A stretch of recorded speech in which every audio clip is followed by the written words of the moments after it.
The Appalachian Trail, one of the most renowned hiking routes in the United States, spans over 2,000 miles through dense forests, towering peaks, and deep, shadowy valleys. It's an adventure that attracts thousands of hikers each year, offering scenic views and a sense of peace in nature.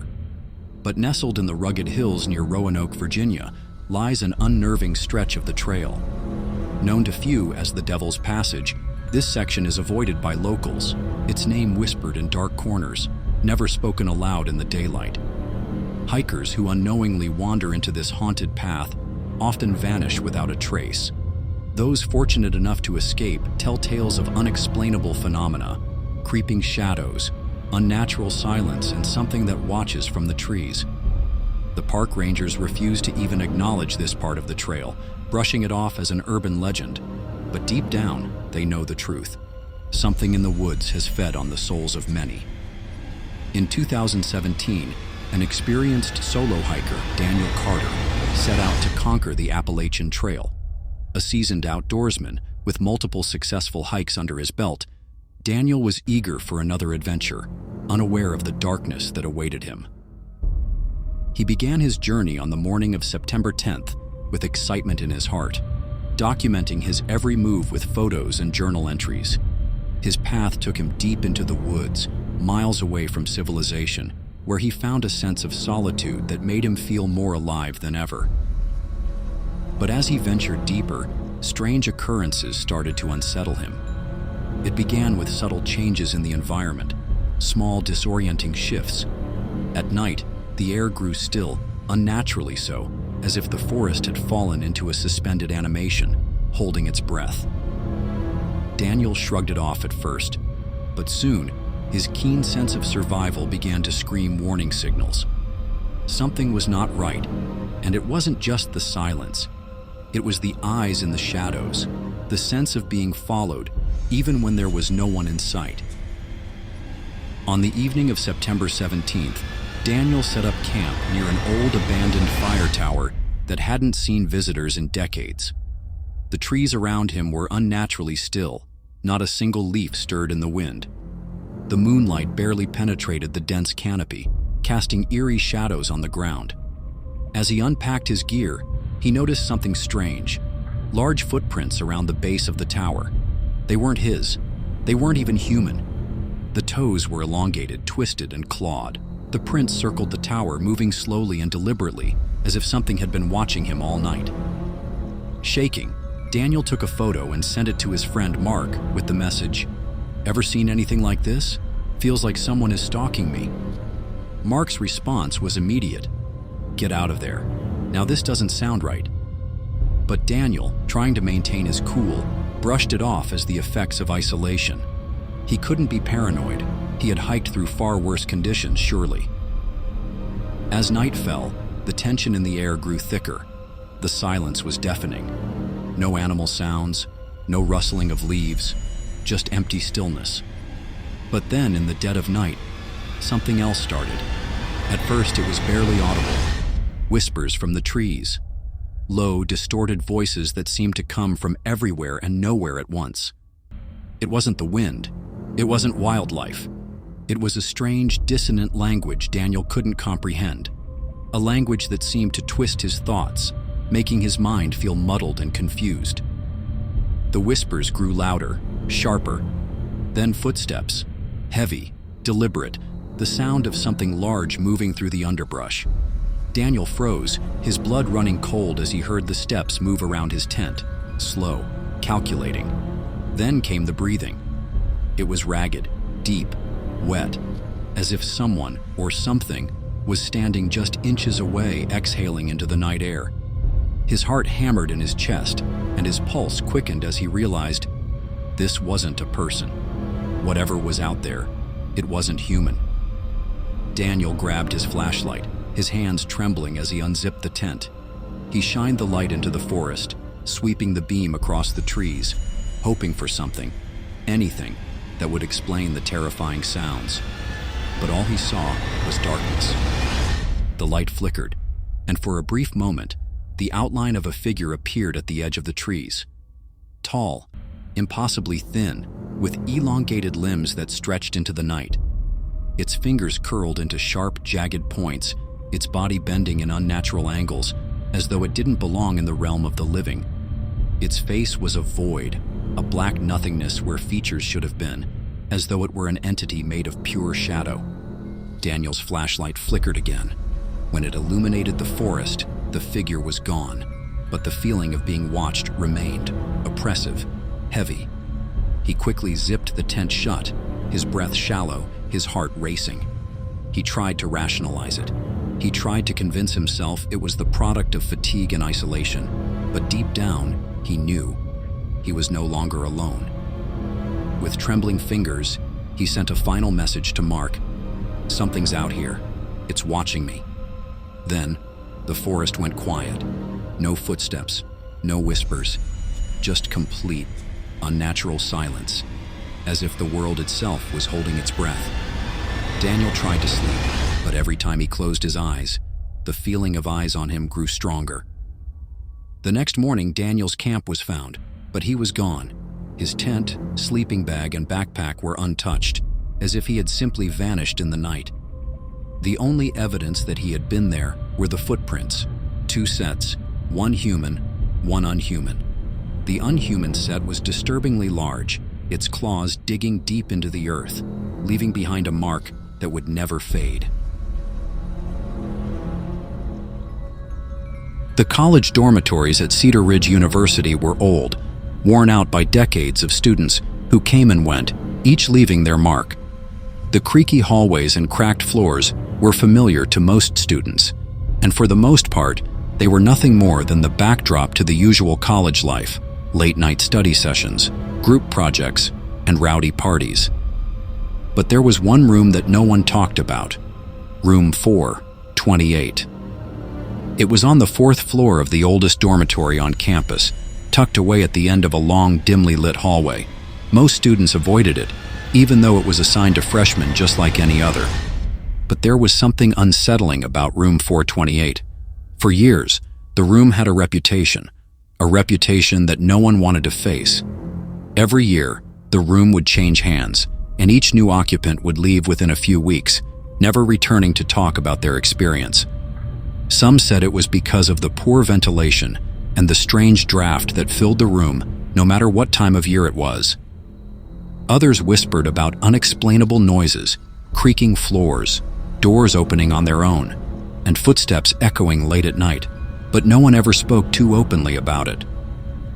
Then came Rachel Peterson, a shy, ambitious freshman who had moved to Cedar Ridge from a small town in Ohio. She wasn't the type to be scared easily. She had always wanted to go to a big university and was determined to make the most of her experience. She was assigned to room 428, and she didn't think much of it. In fact, she was glad to have a room to herself in such an old building. She quickly unpacked her things, eager to start her college journey. The first few days were uneventful. Rachel got settled in, made some new friends, and started adjusting to life on campus. But soon, she noticed something strange. At night, she would often hear soft whispers coming from the corner of the room. At first, she thought it was just the sound of the old building settling, the wind rattling the windows, or perhaps the voices of other students in the hallways. But then the whispers grew louder, more distinct, and no matter how hard she tried, she couldn't make out the words. It wasn't long before Rachel started experiencing strange dreams. Nightmares, really. Dreams of dark figures lurking in the shadows, moving just outside her line of sight, always there, but never fully visible. She woke up in the middle of the night, drenched in sweat, heart racing. Her sheets would be tangled around her, and she would lie there staring at the ceiling, too scared to close her eyes. But the worst part was the shadow. At night, the corner of her room would grow darker, even though the light from the street lamps outside illuminated the space. And then, just before she drifted off to sleep, she would see it. A figure, tall and thin, standing in the shadows. It never moved, never made a sound, but Rachel could feel its presence. She could feel its eyes on her, watching her from the darkness. Rachel tried to convince herself that it was just the stress of adjusting to college life, Long nights studying, too many energy drinks, a combination of exhaustion and fear. But the feeling of being watched didn't go away. Every time she would glance toward the corner, she could see the shadow waiting for her. One night, Rachel decided she couldn't take it anymore. She was tired of the nightmares, tired of the shadow that lingered at the edge of her vision. She stayed up all night, reading and writing, trying to distract herself. But by 3 a.m., the whispers grew louder. They were no longer soft, barely audible.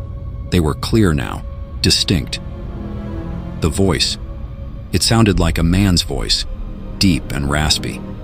It was calling her name, soft at first, then louder, more desperate. Rachel froze, too terrified to move.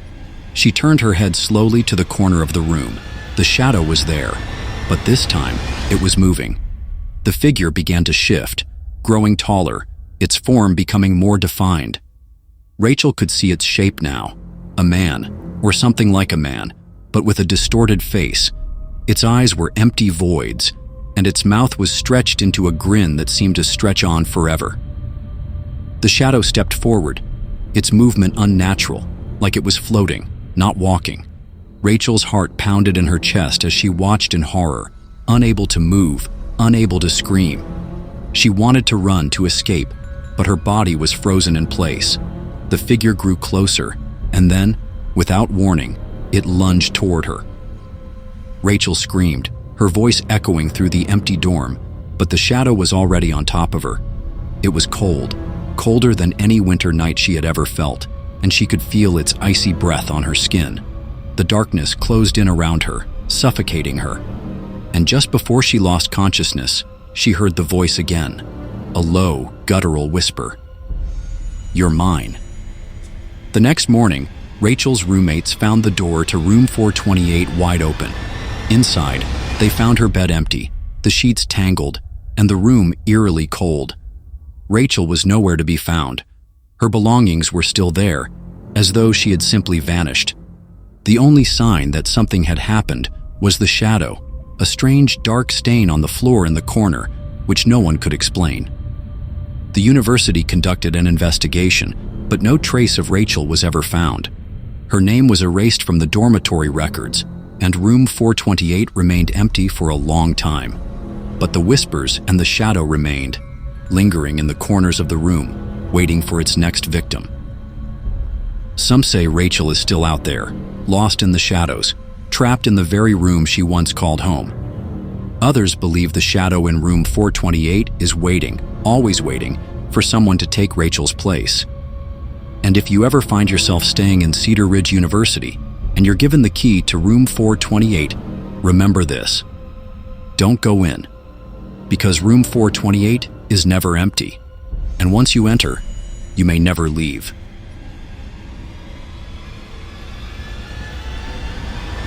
Moving into a new home is supposed to be a fresh start, an exciting new chapter in life. For the Miller family, it was supposed to be the beginning of their dream life in a quiet suburban neighborhood. The house they had just bought was charming. Old, yes, but full of character, with creaky floorboards, a spacious living room, and a large backyard. The family was thrilled to leave their cramped apartment behind and move into a home they could finally call their own. But as they started unpacking, something didn't feel right. There was a strange unease in the air, like the house was hiding a secret. It wasn't just the usual mystery of an old home. There was something deeper, something unsettling. It started with small things, like doors that seemed to creak open on their own, lights that flickered without explanation, and odd noises at night. But it wasn't until the family decided to explore the attic and crawl space that the true horror began to unfold. It was on a rainy afternoon when Sarah Miller, the mother, first heard the sound. It was a soft scraping noise coming from beneath the house, a noise so faint that at first she thought it was just the wind or the house settling. But as the day wore on, the noise grew louder, more persistent. Something was crawling in the crawl space under the house. It was as if someone, or something, was slowly dragging itself through the darkness beneath the floorboards. The sound sent chills down Sarah's spine. She tried to convince herself that it was just a rodent, maybe a raccoon or a possum, but she couldn't shake the feeling that it was something far worse. As the days went by, the noises continued, always at night, always when the house was at its quietest. Scratching, dragging, breathing. One night, Sarah's husband David decided to investigate. Armed with a flashlight, he crawled through the small door that led to the crawl space, determined to find the source of the disturbing noises. As he crawled on his hands and knees through the dark, he could feel the cold, damp air brushing against his skin. The space was narrow, filled with cobwebs and dust, and the only light came from the beam of his flashlight. At first, he saw nothing. The crawl space was empty, the wooden beams and old insulation hanging from the ceiling. But as he moved deeper into the space, he heard the scratching again, closer this time. It was louder, more frantic, as if something was following him. David froze. His heart raced, his mind whirled. He turned the flashlight to the corner of the crawl space, and there it was, a pair of eyes. The eyes were pale and glassy, reflecting the light like an animal's eyes in the dark. But what sent a jolt of terror through David's spine wasn't the eyes, it was the figure. There, crouched in the darkness, was a man. A man with pale, decaying skin, his limbs twisted and bent at unnatural angles. He was barely human, his body gaunt and covered in grime, his clothes torn and dirty. His eyes locked onto David's, and a low guttural sound escaped his throat, half laugh, half growl. David stumbled back, his flashlight shaking as he scrambled to escape the crawl space. He tried to call out to Sarah, but his voice was caught in his throat, the horror of what he had just seen paralyzing him. He couldn't explain it, couldn't understand how someone could have been living down there, hidden for so long without anyone knowing. The next morning, David and Sarah called the police. The officers arrived, and they carefully inspected the crawl space, but they found nothing. No signs of someone having lived there, no evidence of the figure David had seen, just dirt, cobwebs, and old insulation. But something was off. They couldn't shake the feeling that something wasn't right. They had to be missing something. As the days passed, the Miller family tried to move on, but the house never felt the same. The noises continued, only now they were more frequent, more intense. Sarah began to hear whispers at night, voices that sounded like they were coming from beneath the floorboards. David started having nightmares, dreams of the man in the crawl space, his twisted body crawling up the stairs, creeping through the hallways, watching them while they slept. The family couldn't take it any longer. They decided to leave the house and put it up for sale. But as they packed their things, they found a small, weathered notebook hidden under the floorboards in the living room. It was filled with scribbled, frantic writing, describing a man who had once lived in the house, a man who had disappeared without a trace, leaving nothing but the eerie sound of scraping and scratching in the walls. The last entry in the notebook was chilling. "He's still here. He never left." The Miller family never returned to the house. The house was eventually sold, but the new owners didn't last long. They too heard the scraping in the crawl space, the whispering voices in the walls. No one stayed in the house for long. It was eventually abandoned, left to rot in the corner of the quiet neighborhood. But some say that if you walk by the house at night, you can still hear the scratching, still see the shadow of something moving in the crawl space, waiting for the next family to make the mistake of moving in, because whatever is down there in the dark is not human, and it's never leaving.